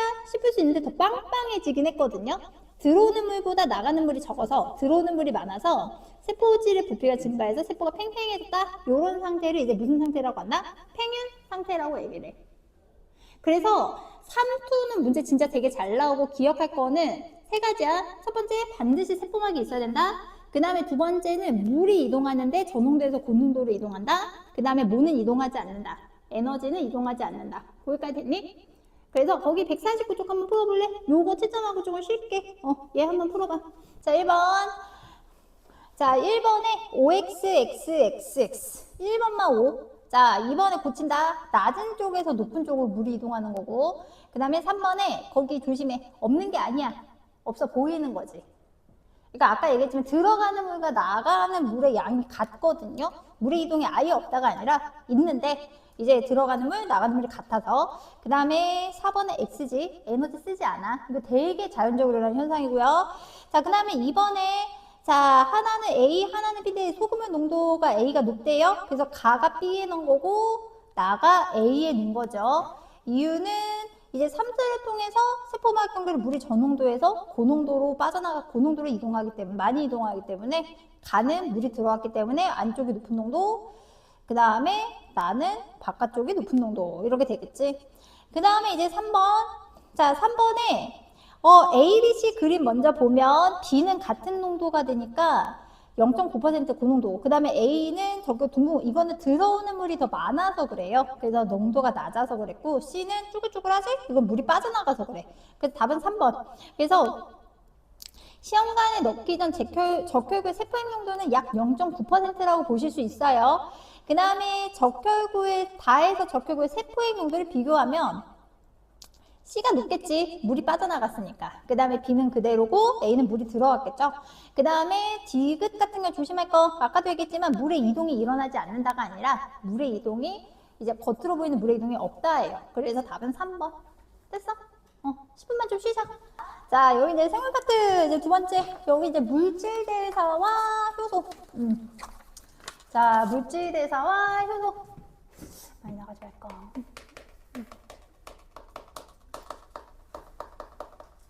자, 이제 물질대사와 이제 효소. 자, 이제 물질대사를 먼저 가는데, 자, 일단 물질대사는 생명체에서 일어나는 화학 반응이에요. 생명체에서 일어나는, 자, 모든 화학 반응. 요거 이제 물질대사라고 얘기해. 일단, 이게 이제 이런 화학 반응이 이제 일어나야 뭐 굳이 치면 에너지도 만들고 그 다음에 뭐 물질도 합성하고 그 다음에 뭐 생장 자라는 것도 하고 점점점점점점점. 그래서 물질대사 여러분 지금 공부하고 있는 것도 다 물질대사가 일어나고 있는 거거든요. 그래서 이게 이제 생명 시스템을 유지하기 위해서 하는 모든 화학 반응, 생명체에서 일어나는 모든 화학 반응 물질대사라고 얘기를 해. 그래서 물질대사에서 반드시 겪는 건 세 가지인데, 첫 번째는 물질대사가 일어날 때 반드시 에너지가 투입한다는 거. 첫 번째는 에너지가 투입한다는 거 반드시 기억해야 돼. 그 다음에 두 번째는 물질대사에는 이제 효소라고 하는 게 관여를 하는데, 이건 이제 생체 촉매라고 해서, 우리가 이제 촉매라고 하는 건 이제 화학 반응 속도를 조절하는 물질이거든요.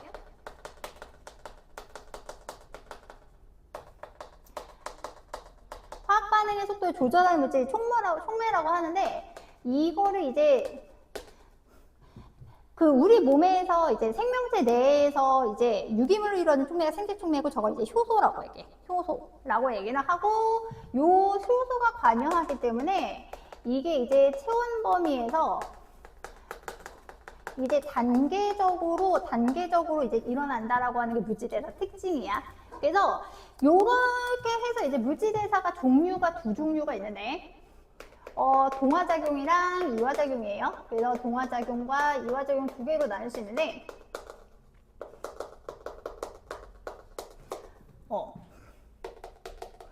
동화작용.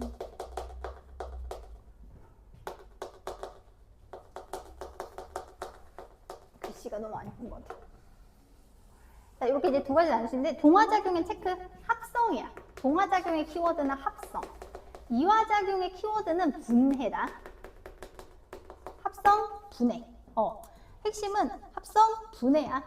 그러니까 이제 동화작용은 우리가 작고 간단한 물질을 이제 크고 복잡한 물질로 합성하는 건데, 그래서 다른 말로 이렇게 얘기하기도 하나, 분자가 작은 물질을 이제 분자가 큰 물질로 만드는 거, 요게 이제 합성. 그래서 이제 동화작용이 이렇게 되는데, 여기서 이제 주의할 거는 이런 느낌인 거지.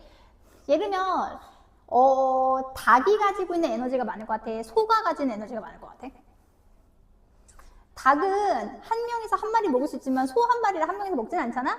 소가 가진 에너지가 훨씬 커. 크고 복잡한 물질이 작고 간단한 물질보다 에너지가 훨씬 크거든요. 우리가 화학 반응에 있어서 이제 반응에 참여하는 거는 반응물, 그 다음에 반응 후 생기는 건 생성물이라고 하는데, 크고 복잡한 물질이 에너지가 더 커. 에너지가 더 커. 그래서 이 경우에 동화작용이 일어나는 경우에는 에너지를 그래서 흡수해야 돼. 그래서 얘는 흡열 반응이야. 에너지를 흡수하니까 흡열 반응. 그 다음에 그러면 이화작용 같은 경우에는 오히려 크고 복잡한 녀석들을 이제 작고 간단한 물질로 분해를 하기 때문에 이 경우에는 거꾸로 반응물이 가지고 있는 에너지보다 생성물이 가지고 있는 에너지가 더 작아. 그래서 반응물보다 생성물 에너지가 크기 때문에 이 경우에는 오히려 에너지를 방출을 하거든요. 얘는 이제 발열 반응이 돼요. 그래서 동화작용의 예시로 제일 잘 나오는 게 광합성이야. 합성 들어가지? 그 다음에 단백질 합성.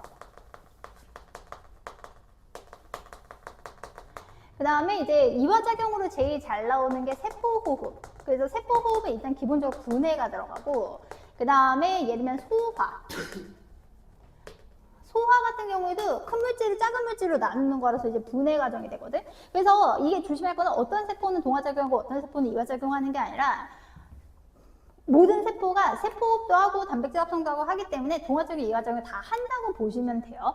그래서 그래서 이제 에너지 관계로 봤었을 때, 광합성이나 세포호흡 단가만 한 번만 더 하면, 광합성은 아까도 했지만 재료가 물과 이산화탄소야. 근데 여기서 문자 좀 쓸게. 물은 H2O지, 이산화탄소는 CO2야. 크기가 작아.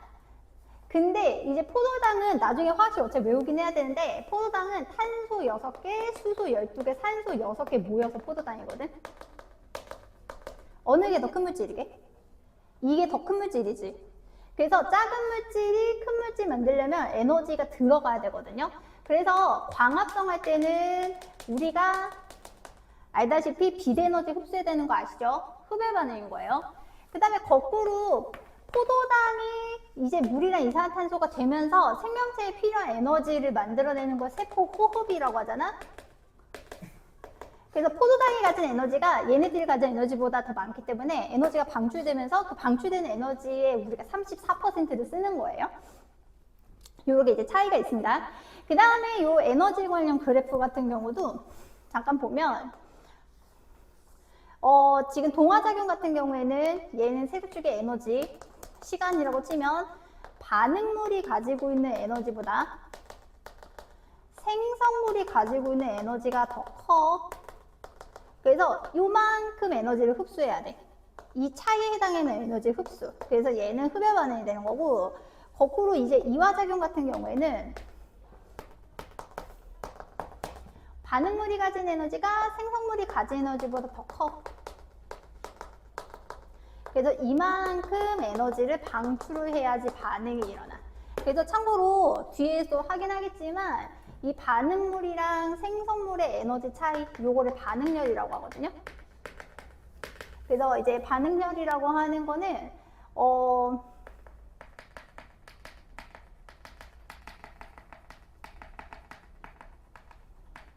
에너지 차이야. 에너지 차이인데 차이는 차라는 말은 큰 거에서 작은 걸 뺀다라는 말이 있어서요. 그래서 요거는 반응물, 생성물 종류에만 관여하고 이게 이제 다른 거랑은 상관이 없거든요. 다른 요인이랑은 상관이 없다. 어쨌든 이제 동화작용, 이화작용. 그래서 요 과정을 통해서 우리가 이제 생명활동을 유지할 수 있다. 라고 이제 보시면 돼요. 참고로 요거 뭐 체험 범위가 이제 사용 범위 단계적으로 일어난다. 그거와 관한 거는 이제 연소랑 조금 비교를 하면 되는데 예를 들면 그래서 여기서는 연소랑 조금 세포호흡을 비교를 하면 되는데 연소 같은 경우에는 예를 들면 포도당 한 분자를 태우면 686kcal가 나와. 세포호흡을 해도 마찬가지거든. 근데 문제는 연소 같은 경우에는 어떻게 되냐면 한 번에 그 반응물이 가진 에너지, 생성물 에너지로 한 방에 에너지가 방출이 돼. 그래서 이 친구는 600도씨 이상의 온도에서 600도씨가 아니지. 으차차. 연소 같은 경우에는 400도씨 이상의 온도에서 얘는 이제 한 번에 에너지가 방출되거든? 근데 이건 물질대사가 아니에요. 예를 들면 선생님 몸에서 연소가 일어나면 어떻게 돼서? 그냥 고기가 되는 거지. 죽는 거야. 세포호흡할 때는 똑같은 재료를 써도 에너지가 효소가 있어서 단계적으로 에너지가 방출이 되기 때문에 에너지가 소량씩 조금씩 방출된다고 보시면 돼요. 그래서 이제 37도씨 체온 범위에서 이제 단계적으로 이제 일어난다는 건데 이거를 역할을 해주는 게 누구? 효소가 되는 거야.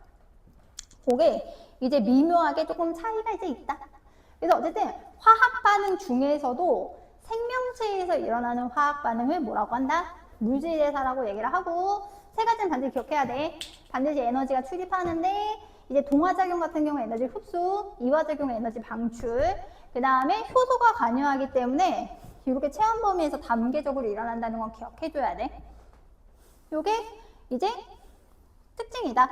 그래서 거기 잠깐 예시 잠깐 보고 가시면 자 거기 2번에 플러스 강의 여러 가지 물질대 사이에 그래서 이제 몸이 성장할 때 DNA랑 성장에 필요한 단백질, 지질 합성한다. 동화작용. 합성 얘기 나오면 무조건 동화야.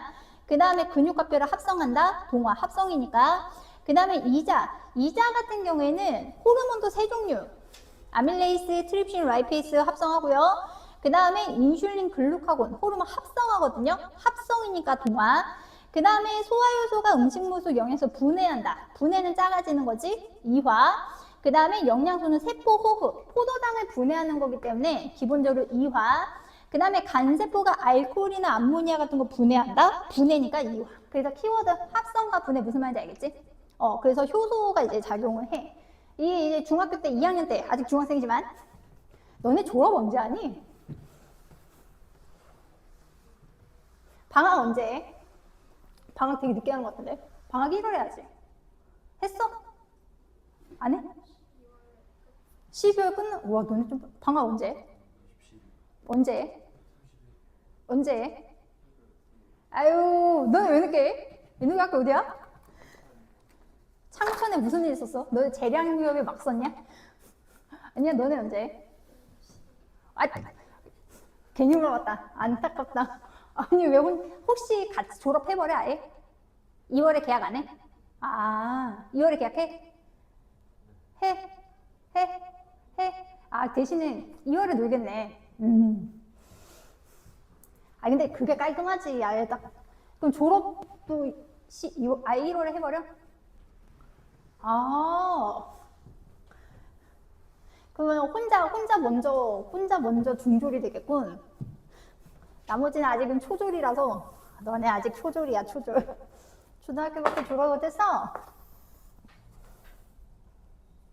학사를 그렇게 짰구나. 나도 근데 그게 맞는 거 같긴 해. 너네 요새 학교 가면 영화 보니?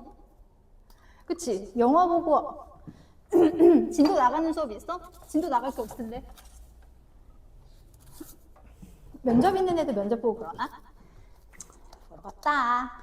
자, 가자. 그래서 밑에. 자, 그래서 효소의 작용과 활용. 그래서 이제 효소를 얘기를 들면, 효소는 생체 촉매고요. 이건 또 안 쓸게요. 촉매라고 하는 거는 반응 속도를 이제 조절해주는 물질을 촉매라고 하는데, 효소 같은 경우에는 얘는 반응 속도를 빠르게 해줘. 이게 촉매도 실은 여러 종류가 있어요. 느리게 하는 촉매도 있고 빠르게 하는 촉매도 있고 얘는 빠르게 해주는데요. 이 친구는 여기서 빠르게 할 수 있는 이유는 뭐냐? 거기 체크할까나? 이 친구는 활성화 에너지를 낮추기 때문이야. 활성화 에너지를 낮추기 때문에 반응 속도를 이제 빠르게 해준다라고 보시면 돼요. 참고로 성분은 단백질입니다. 촉매도 종류가 꽤 있어요. 그래서 이제 성분은 이제 효소도 종류가 되게 많아요. 그래서 이제 활성화 에너지를 이제 낮추는데, 자, 그럼 이제 활성화 에너지라고 하는 거의 정의는 뭐냐? 활성화 에너지는 물질대사뿐만이 아니라 화학 반응이 일어나기 위한 최소 에너지, 요걸 이제 활성화 에너지라고 하고, 정확하게 말씀을 드리면 이 녀석은 원자 간의 결합을 끊는 데 필요한 에너지예요.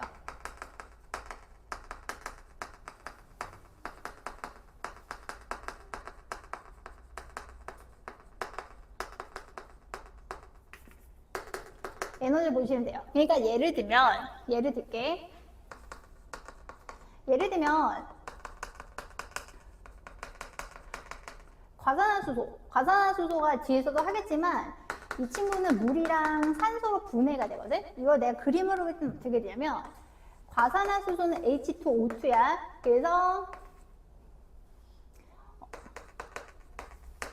그래서 지금 과산화수소 분자 두 개가 있으면 조그만 게 수소고요, 큰 게 산소예요. 그래서 이제 물이 두 분자가 생기고, 그 다음에 산소가 이제 한 분자가 이렇게 생겨서 분해되거든. 그 원자 개수랑 수 맞지? 그러면 이렇게 이제 반응이 되는데, 실제로 이런 식으로 원자가 새로 결합을 하려면 지금 과산화수소로 이루고 있던 원자들이 다 끊어졌다가 이렇게 돼야 되거든. 그래서 요때 들어가는 에너지가 활성화 에너지야. 활성화 에너지. 요렇게가 활성화 에너지야. 그래서 활성화 에너지는, 그래서 활성화 에너지가 작으면 아무래도 저 원자간 결합을 끊는데 시간이 덜 걸려. 그래서 시간도 덜 걸리고, 그래서 반응 속도가 훨씬 빨라져. 그래서 효소는 저런 역할을 한다. 그래서 화학 반응이 일어나기 위한 최소한의 에너지가 이제 활성화 에너지가 되는데, 그래서 이제 이화작용의 예를 좀 들게요. 그래프 잘 나오니까. 이화작용 예시를 조금 들면, 자, 요게 이제 반응물, 그 다음에 요게 생성물 이라고 했었을 때, 실제로 이 녀석의 화학 반응을 끊는데 에너지가 활성화 에너지가 들어가야 되기 때문에, 실제로는 세부적 에너지야. 이게 에너지가 더 들어갔다가 이렇게 빠져나가야 돼. 그래서 자, 여기서 명칭 조금 정리를 하면, 지금 이만큼 있지? 그러니까 이 녀석의 반응 끊는데 이만큼 에너지가 필요하잖아. 이만큼의 활성화 에너지가 되는 거야. 요게 이제 활성화 에너지가 되는 거고, 참고로 지금 반응물과 생성물의 차이, 에너지 차이, 요거는 반응열이라고 하거든요. 이거는 지금 반응물, 생성물의 종류에만 관련되겠지, 이게 효소가 있는지 없는지는 상관이 없어. 효소가 있으면 그래프가 어떻게 바뀌냐면, 그래프가 이렇게 바뀌어. 효소가 있으면 반응물, 생성물 에너지는 그 종류에 따른 거니까 활성화 에너지가 좀 이렇게 줄어. 이해가셨나? 그러니까 지금 하얀색 그래프는 뭐가 없을 때, 얘는 효소가 없을 때, 파란색 그래프는 효소가 있을 때 그래프고요. 그래서 효소 같은 경우에는 활성화 에너지를 낮춰서 이제 화학 반응이 일어나기 더 쉽게 도와준다. 참고로 이 활성화 에너지는 효소의 양과는 무관해요. 무슨 뜻이냐면, 효소가 많다고 해서 활성화 에너지가 더 낮아지는 건 아닙니다. 그 다음에 이제 반응열 역시, 이게 반응물, 생성물의 에너지 차이이기 때문에, 반응물이랑 생성물의 에너지가, 반응물과 생성물의 그러니까 물질 종류에는 상관이 있는데 효소가 있는지 없는지와는 상관없어. 그래서 이거는 아예 효소와는 상관이 없다. 효소가 있던 어떤 반응량은 바뀌진 않아. 활성화 에너지는 효소가 있으면 줄어드는데 효소가 많다고 많이 줄어드는 건 아니야. 그래서 요게 이제 이화작용했을 때 에너지 변화인데, 문제는 동화작용 그림이 없어. 이거는 찍어가든지 아니면 써. 이거 어쩔 수 없어. 자, 그래서 요거는 이제 동화작용인데, 동화작용은 반응물 에너지가 생성물 에너지보다 크거든요. 반응물 에너지가 생성물 에너지보다 작거든요. 반응물 에너지가 생성물 에너지가 작아서 일단 기본적으로 반응을 하려면 이만큼 에너지가 필요한데 여기에 플러스해서 그 화학결합 했는데 에너지가 더 필요하기 때문에 실제로 그래프가 이렇게 나타났을 때 조심할 거는 이만큼이 활성화 에너지야. 왜냐면 활성화 에너지 정의 다시 알려줄게. 이거는 화학 반응이 일어나기 위한 최소 에너지잖아. 그러면 이만큼 에너지도 필요하지만 끊는 데 에너지가 더 필요하기 때문에 더 더해줘야 돼. 이게 좀 달라. 동화작용할 때는 조금 달라. 왜 여기서 이화작용 그래프가 나와 있는지는 절대 이해할 수 없긴 없는데 동화작용하면 그래프가 이렇게 바뀌거든. 그래서 하얀색은 마찬가지로 효소가 없을 때의 그래프 변화인데 만약에 이제 효소가 있게 되면 활성화 에너지가 낮아진다 했죠. 근데 반응력은 바뀌지 않거든요. 그래서 활성화 에너지가 파란색으로 줄어드는 것 뿐이에요. 활성화 에너지가 줄지만 아까도 얘기했지만 반응력과는 상관이 없고요. 그래서 이화작용이랑 동화작용을 조금 조심해야 돼. 저거는 그려놓든지 아니면 사진 찍어놓든지.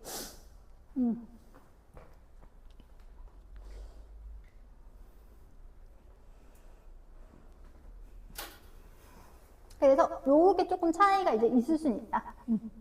있을 수 있다가 있다. 그래서 동화작용 조심해야 돼. 왜 그래프가 없는지 이해가 안 가지만 어쨌든 그래서 활성화 에너지 낮추게 되면 화학 결합을 할 수 있는 뭐 분자의 개수가 늘어납니다. 그래서 어쨌든 반응 속도가 이제 빨라진다 라고 보시면 돼요.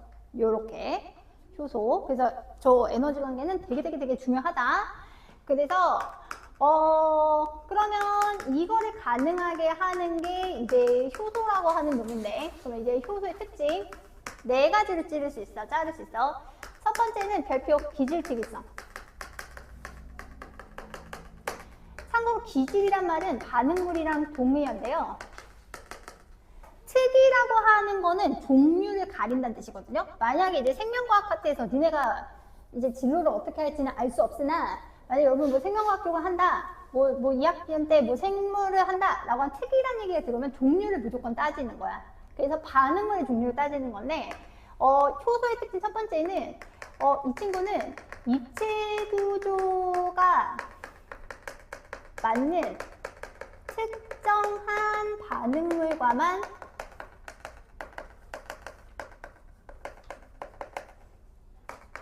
결합을 해서 이제 활성화 에너지를 낮추는 게 기질특이성이야.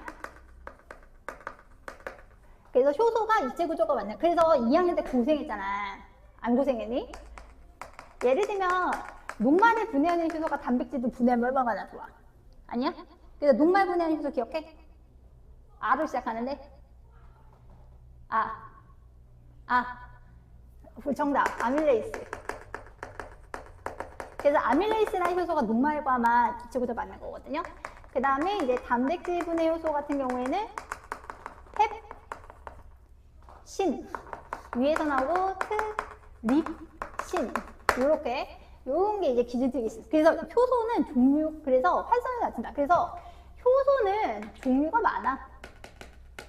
이거를 우리가 다 마시거나 먹을 수 없잖아요. 그래서 우리가 단백질을 잘 먹어줘야 돼요. 얘가 그래서 우리가 소화해서 아미노산 분해하면 라이보솜에서 얘네 다 합성해 주는 거거든. 그래서 첫 번째는 기질 특이성. 그 다음에 두 번째는 재사용 가능이야. 이게 효소라고 하는 친구는 화학 반응을 도와주는 거지 화학 반응에 참여하진 않거든.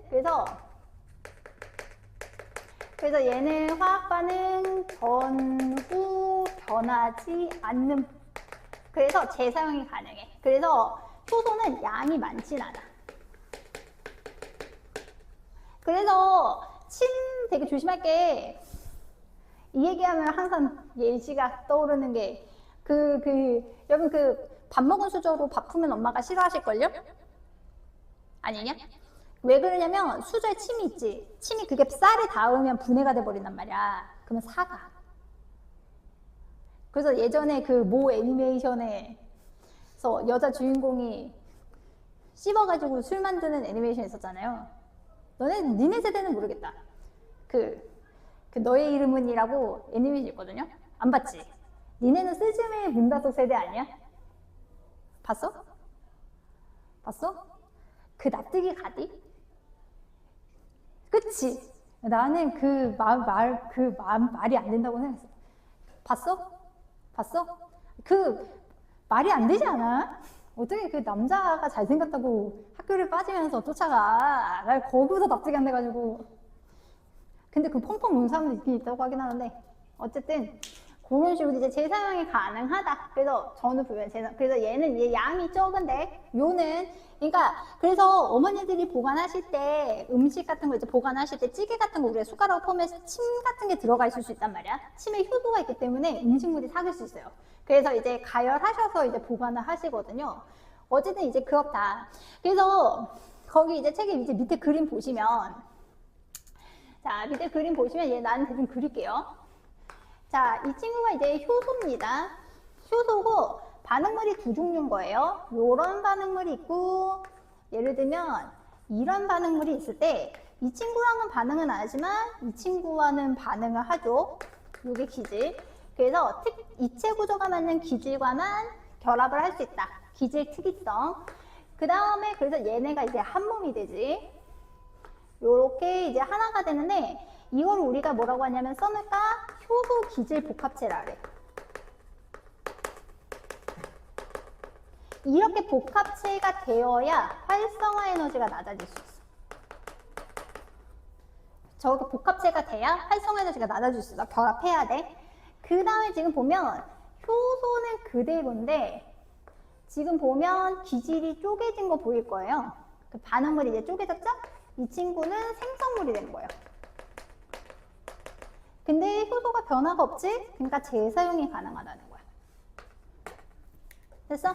그래서 얘는 반응에만 참여하고, 반응에 참여하고, 이제 반응 전후에는 이제 변화가 없다. 그래서 기억해 주시고, 조심하게 이걸로만 알면 안 돼. 이거 동화작용일 것 같아? 이화작용일 것 같아?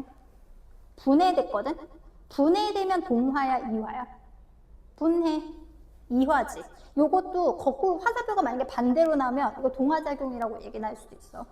거기까지 됐니? 그래서 이렇게 될 때만 이제 효소가 이제 작용을 하고요. 그 다음에 이제 두 가지 정도 더 얘기를 하면 세 번째는 효소는 단백질로 되어 있기 때문에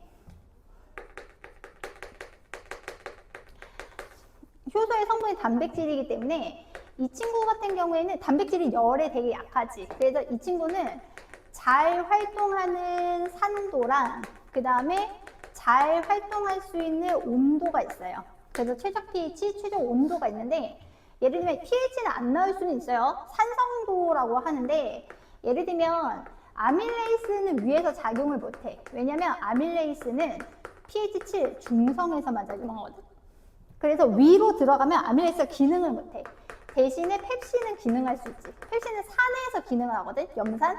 그래서 얘는 펩신은 2에서 기능을 하는데, 문제는 소장에 들어가면 또 펩신이 기능을 못해. 산성이 아니거든, 소장은. 그래서 이제 새로운 효소가 또 나온다. 그래서 저 pH라고 하는 것 때문에, 그래서 예를 들면 이제 효소는 단백질로 구성이 되어 있어가지고 이제 활성화될 수 있는 산성도가 되게 다르고, 최적 온도 같은 경우는 이건 기억해두는 게 좋아. 최적 온도는 기억해놔. 이게 단백질은 입체 구조가 제일 중요해. 단백질은 열에 의해서 입체 구조가 바뀌면 기능을 잃거든요. 그래서 최적 온도, 특히 그래서 얘는 체온 범위 37도씨에서 가장 활성화가 많이 되고요. 온도가 낮아버리면 오히려 결합 자체가 적어들어요. 효소랑 반응물 결합 자체가 줄어들고, 온도가 너무 높으면 효소가 변성이 돼. 예전에, 나 너무 옛날 세대인데, 요새는 체온계를 적외선으로 재잖아. 옛날엔 수온으로 쟀었거든. 수온 온도계의 체온이 43도까지밖에 없어. 왜 그러냐면 여러분 체온이 43도 이상 올라가면 단백질이 변성이 돼. 죽는 거야. 이해 갔어? 그래서 여러분 열 날 때 37도, 뭐 38도까지는 그렇다고 쳐도 40도 올라가면 병원 가야 돼. 죽을 수도 있어. 이해 갔니? 그래서 요게 이제 단백질 같은 경우에는 단백질로 구성이 되어 있기 때문에 요런 특징이 있고요. 그 다음에 마지막은 이 효소라고 하는 거는 꼭 생명체 내에서만 작용하는 건 아니다. 그래서 이 친구는 생명체 밖에서도 이제 작용한다라는 게 특징이야. 생명체 이제 밖에서도 기능을 수행을 할 수 있거든요. 그래서 이건 이제 책으로 봅시다. 147조. 그래서 이제 효소가 이제 생명체 밖에서 이제 작용할 수 있다. 그래서 중간 단관 보시면 효소와 생명활동. 효소는 생명체에서 일어나는 다양한 화학 반응에 관여한다. 그래서 이제 광합성, 소화기관에서 소화, 무찌라성, 출혈 시 혈액응고 등등 있는데, 이게 광합성은 아마 여러분이 고3 때 생명과학을 선택하시면 그때 할 거예요. 그때 하는데, 광합성 할 때 이제 포도당, 아니야. 갑자기 생각난다. 광합성 할 때, 산화환원 효소라고 하는 게 있어서 뭐 여러 가지 효소가 단계별로 작용하는데 끔찍하고요. 저는 끔찍합니다. 그 다음에 탈수소 효소 뭐 이런 것도 작용하거든. 그 다음에 소화기관에서 영양소 소화는 뭐 효소 종류 겁나 많으니까. 그 다음에 성장에 필요한 물질 합성할 때도. 그 다음에 뭐 출혈시 혈액응고 할 때도 뭐 트럼보, 뭐 플라스빈 뭐 이런 거. 그래서 칼슘 같은 거 적게 먹으면 효소가 기능을 잘 못해. 그래서 이제 칼슘 같은 거 많이 먹어야 된다. 뭐 이런 얘기는 하긴 하는데. 어쨌든 이제 등등 그렇고, 그 다음에 4번은 기억 보세요. 생명체 밖에서도 작용한다. 그래서 일단 발효식품은 이제 미생물의 효소를 이용해서 된장, 김치, 치즈 제작하는데 거기다 써놔. 젖산균 써놔. 미생물에다가 써놔. 젖산균. 다른 말로 유산균이라고도 해. 젖산균 말고 유산균이라고도 해. 유산균은 들어봤지? 요거트 만드는 거.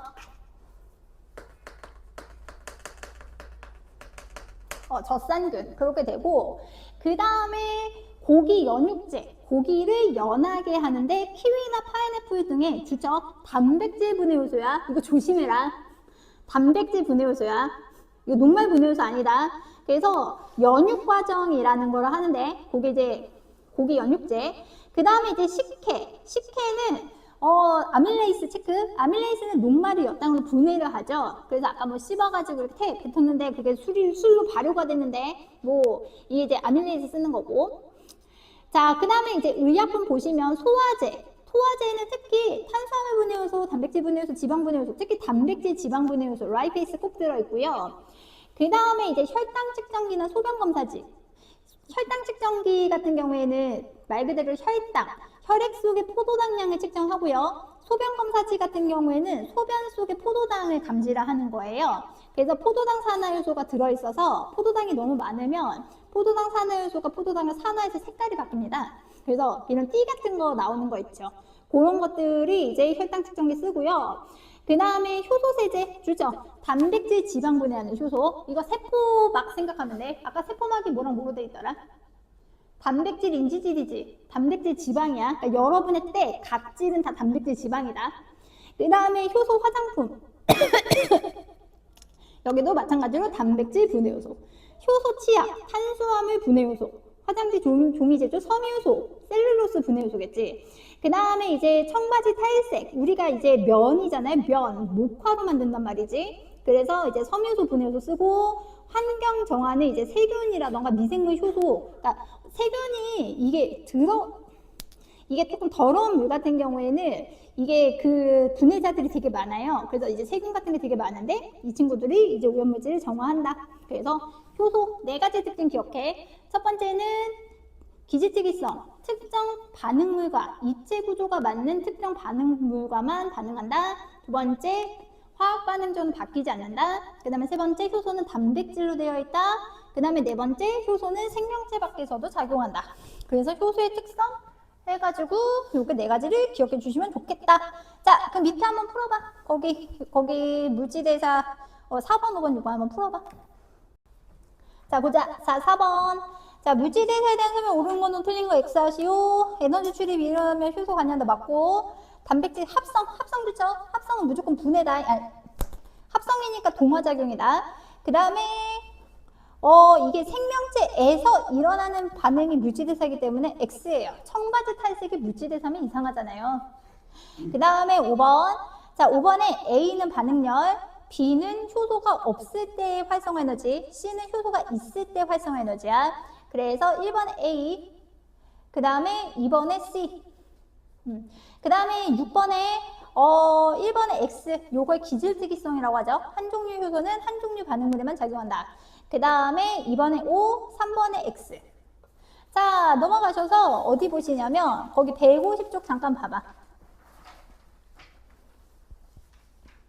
자, 이제 150조 잠깐 보시면, 자, 이거는 잘 나와요. 효소의 이제 작용 원리에 관한 실험 해가지고, 카탈레이스 실험이 이제 나와 있는데, 자, 거기 이제 과산화수소 관하는 거야. 그래서 얘는 이제 과산화수소. 자, 일단 과산화수소는 원래 자연적으로도 분해가 돼요. 근데 분해 속도가 되게 느릴 뿐. 근데 이 친구가 효소가 있으면, 촉매가 있으면 굉장히 반응을 빨리 하는데 물과 산소로 분해됩니다. 이거 화학 반응식 기억해 주시는 게 좋아요. 참고로 이제 과산화수소는 화학식이 H2O2, 그 다음에 물은 H2O, 산소는 O2. 그래서 일단 O를 짝수로 맞추는 게 좋긴 좋거든요. 그래서 이쪽에 2 붙여주고 얘도 2 붙여주면 끝나. 그래서 그러면은 H가 4개, H 4개, O 2둘, O 둘, O 둘 해가지고 4개. 됐지? 그래서 반응식은, 그래서 물과 산소로 이제 분해한다. 그래서 요때 이제 쓰는 촉매가 중학교, 초등학교 때까지 이산화망가니즈. 이산화망가니즈를 쓰고, 근데 우리는 이제 촉매 중에서도 효소를 쓸 거니까. 이 효소는 카탈레이스야. 카탈레이스라는 효소를 쓰고, 이거는 주로 생간이라던가 감자에 들어있어요. 참고로 여러분 피 속에도 있어요. 귀를 뚫은 적이 없나? 상처 났을 때 소독약 있지? 소독약 이렇게 투명한 소독약 부어서 거품 부글부글 올라오는 거 본 적 없어? 좀 봐. 거기 과산화수소야. 과산화수소. 이게 거품 부글부글 올라오는데 그 거품이 산소야. 그 거품이 산소야. 그 거품이 산소고, 그래서 실험 어떻게 하냐면, 지금 A랑 B랑 C랑 이제 시험관이 이제 있고요. 자, A, B, C에다가 어쨌든 공통적으로 3% 과산화수소를 넣는 거야. 과산화수소 넣고, 그 다음에 A는 아무것도 안 넣고 B에는 생간을 넣나? B에다가 생간, B는 감자구나. 여기 C가 생간, 감자.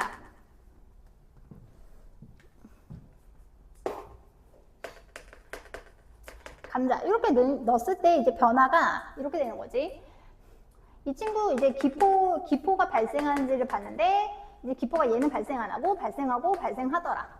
그래서 이게 기포가 뭔지를 확인하려고, 확인했을 때 뭐를 확인하시냐면 꺼져가는 향토를 넣어주거든. 그래서 꺼져가는 향토리 다시 살아나는 것으로 보아. 꺼져가 부식을 넣어도 돼. 무슨 기체가 발생했구나. 산소가 발생했구나. 그렇게 이제 추정할 수 있고요. 그 다음에 향토를 넣구나. 그 다음에 이제 시간이 지나서 기포가 다 없어졌어. 이 말은 지금 과산화수소가 전부가 분해된 상황이거든. 여기다가 이제 나중에 BC에다가 과산화수소를 첨가를 하면 다시 기포가 살아나는 걸 볼 수 있는데, 이제 재사용이 가능하다. 그런 식으로 이제 실험을 이제 해서 지금 감자나 생간 속에 있는 효소가 과산화수소를 분해해서 산소가 발생을 하고, 그 효소는 재사용이 가능하기 때문에 과산화수소를 더 넣어주면 다시 이제 분해가 일어난다. 그 얘기. 그 다음에 여기서 이제 실험을 어떻게도 바꿀 수 있냐면, 얘를 감자가 아니라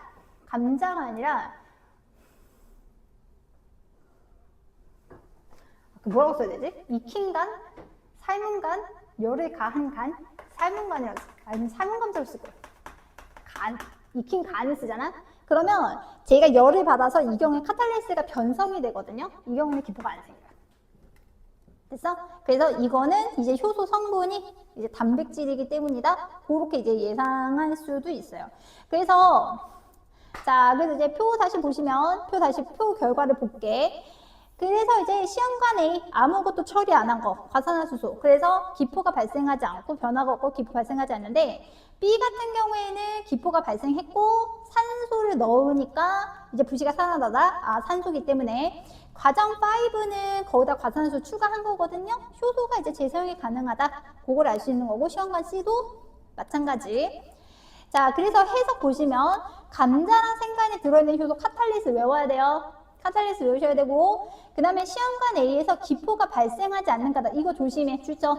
과산화수소는 자연적으로 분해되지만을 주셔야 돼. 그러니까 뭐냐면 이게 절대 뭐하지 않는다라는 말은 아예 말이 틀리거든. 분해는 되는데 속도가 어떨 뿐이다? 느릴 뿐이다로 해석해야 돼. 다시, 분해는 되지만 반응 속도가 굉장히 뭐할 뿐이다? 느릴 뿐이다로 해석해야 돼. 농도가 너무 높기도 하고. 그 다음에 꺼져가는 향불이 다시 살아나는 거 산소 때문이고. 그 다음에 과산화수 추가 넣을 때 기포가 생기는 이유는 재사용 가능하기 때문이다.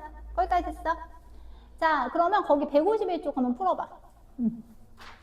자, 채점 먼저 할게요. 자, 151쪽 채점 먼저 하면, 자, 1번.